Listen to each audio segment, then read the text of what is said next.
Soucieux de restituer les grandes lignes et les volumes du palais de Minos, Evan, nouveau maître de Knossos, relève les murs, les peints de couleurs violentes, donne des noms aux différentes salles, en une reconstitution très controversée aujourd'hui. L'éruption de Santorin. En 1934, l'archéologue grec Spyridon Marinato eut l'idée de mettre en rapport la destruction des palais crétois et l'éruption probable de Terra. À 100 km au nord de la Grèce, en mer Égée, l'île de Santorin, l'antique Terra, et les îlots qui la prolongent sont les rebords d'un ancien cratère de volcan recouvert par les flots. En 1883, l'éruption du perbuatan à Krakatoa fit des dizaines de milliers de morts, et il est possible qu'une catastrophe de ce type ait détruit dans l'Antiquité des cités le plus souvent situées près des côtes. Les fouilles de Santorin ont révélé le site d'Akrotiri, un important établissement minoen, et ont permis de constater que des tremblements de terre avaient sûrement précédé une explosion volcanique. Sous une épaisse couverture de cendres et de poussière, des maisons à l'architecture raffinée, aux pièces décorées d'admirables peintures murales ont été conservées, et l'on peut parler d'un autre Pompéi ayant précédé d'un millénaire et demi la destruction de la cité vésuvienne.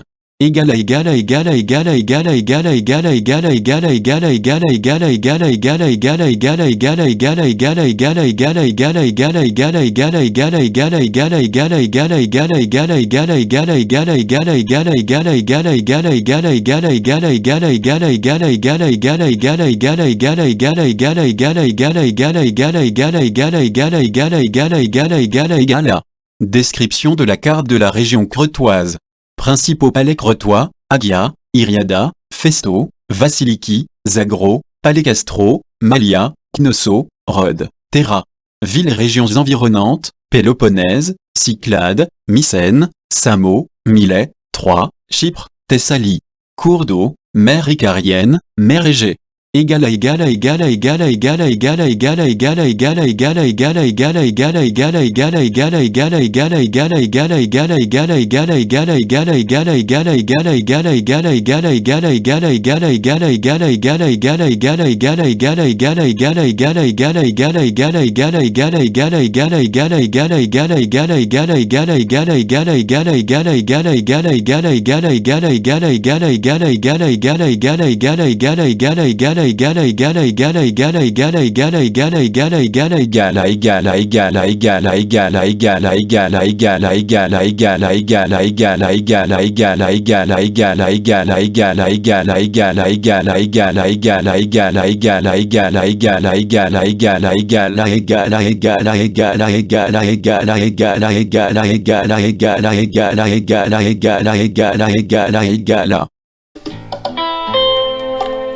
C'est fini les amis. Merci d'être passé sur la chaîne. Je vous dis à bientôt avec Pascal. Pensez à vous abonner, c'est important pour nous. Pensez à venir sur notre forum, c'est aussi important pour nous. Bye bye les filles. Salut les gars. À bientôt.